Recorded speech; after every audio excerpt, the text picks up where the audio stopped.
Hey guys, Joshua Peterson here with Peterson Electric. Doing a video here for my SEO guy. It is August 2020. We're still in COVID. It just kind of kicked back in actually.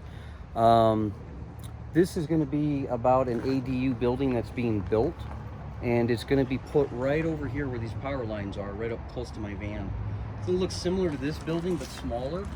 It will be a two-story with the garage. Not quite as long, but fairly big.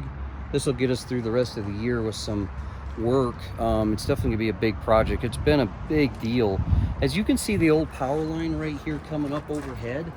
I'll show you this over here. They had a new area of steps to their wine cellar put in. This house is 107 years old. Okay. And Loveland Power has a couple key points. You should listen to this video. January last year, 2019, they said anything that was 200 amps, 150 and above, had to go underground. This year, they changed it and said everything that's above 100 amps, so 125, 150, 200 amp, all has to go underground.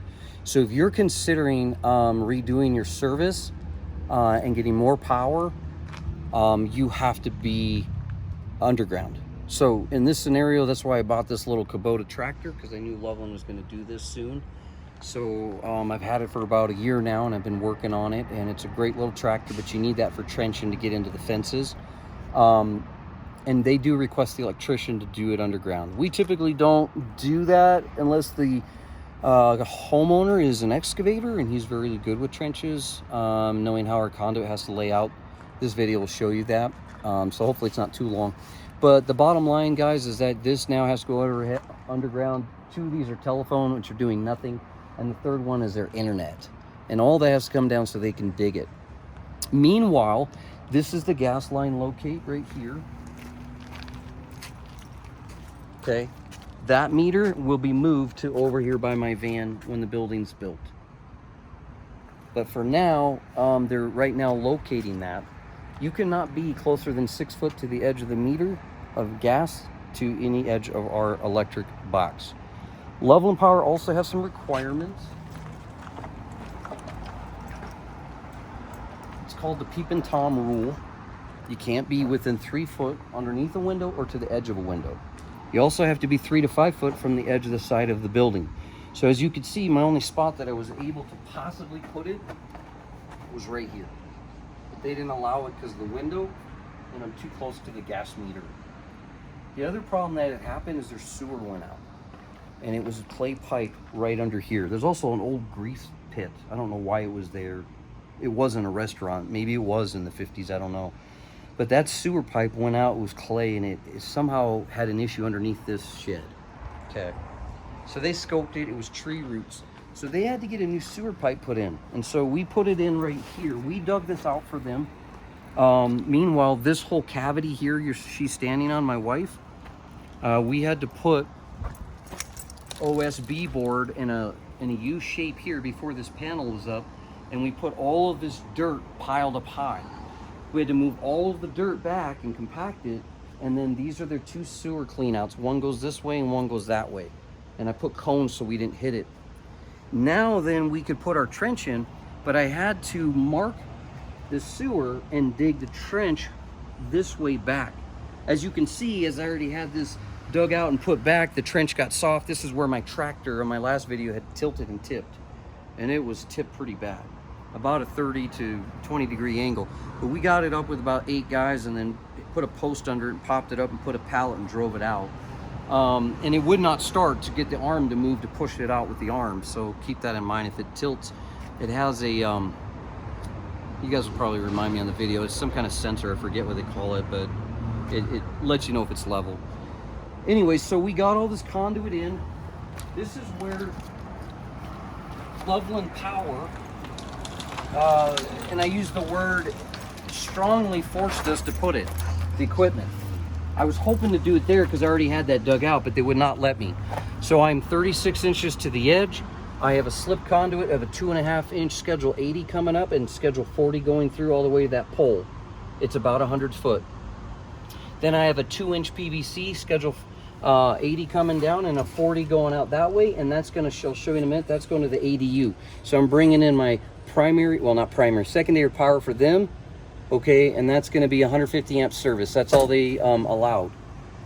Okay, it does have, again, the same conversation I've had with you guys for years.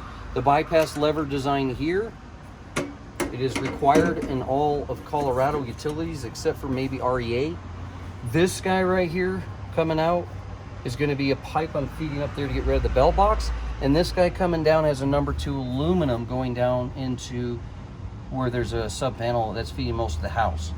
Okay, and then I have an 8/16 breaker spot. This is not higher than 5 foot at ground level for the meter man, and my breakers are not higher than 6'7". I have another 3/4 going out. I used a heat box on all of this. If you're thinking as a homeowner to do this yourself, good luck. I've got $1,500 worth of 2 heat boxes, a 4 foot that does up to 4 inch, and then I have a smaller one that goes up to about 2 inch, but it's only 2 foot, so I could heat up to 6 foot. And I used a 4-footer on this with a generator to heat it up because it was tripping the breaker. I did put my ground rods in the trench. You're allowed to do that. The inspector's got to see it though. And this building does not have a UFER, so it's going to have a cold water. So I did have to have my cold water and my inter-system bonding bridge bar and 2 ground rods. And mind you, they still have to be more than 6 foot apart. This is 8. And then you can see how I twisted it around the rod and then bonded it. Okay, this is the coax coming in. This is what they gave us, CIC, conductors and a cable and a conduit. And that is for the new Comcast, or internet, if you will. Okay, so moving along here.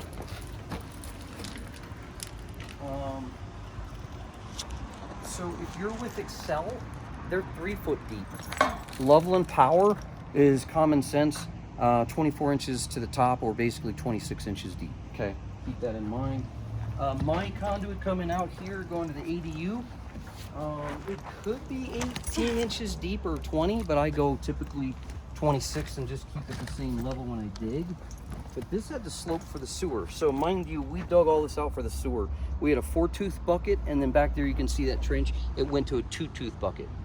And you saw that cement I had to jackhammer out too to get that up level and put, and you saw I put it on strut because I couldn't get it all level unless I did that, okay?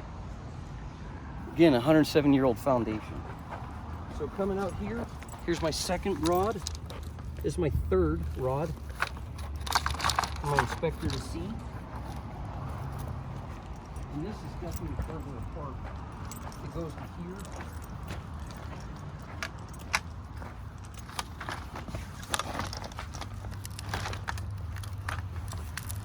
This is for this ADU building, and it's going to be in this vicinity.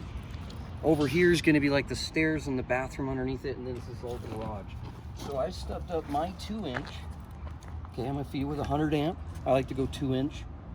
And I put a 10-foot EMT to hold it. My warning tape for my inspector, my cable in conduit for my Comcast, and then I wrapped around my ground I can pull apart. And that is my 2 ground rods. Now, if you have a UFER, you technically might not need 2 ground rods, but I always do it as my company because why not? Extra lightning protection. That's their clean out right there for their sewer. I did not put the sewer in. They hired a guy and he put rock under all this. So I went really deep right here. By the time I was done, it was over to my black handle on my van. That went 4.5 foot. And I already filled that part in. So right here, these are the 2 clean outs going both ways.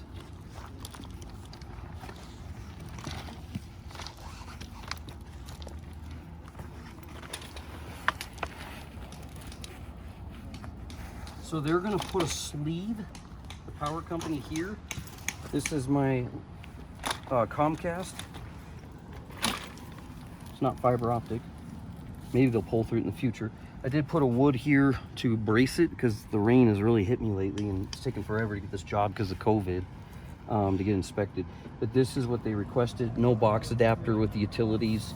They wanted their own 90-degree bend. I'd rather just bend my own, but I kicked it with my heat box right here and I marked it center at top as I kicked it and rolled it. And then I was able to get it at 6 o'clock so they can go straight up. They wanted 7 o'clock, but that ain't happening. They'll have to just live with it. Other than that, guys, you are allowed to put sewer, low voltage, secondary voltage for another house, to a shed, as well as primary voltage, if you will, going into the house, because it's not high voltage, it's not 7200 volts, it's 240 volt. You can put all that in the same trench. So that's 1, 2, 3, 4, 5, and 6 with the ground rods. What you cannot do is you cannot put gas in the same trench. So that's why they're having to move that, and that's over here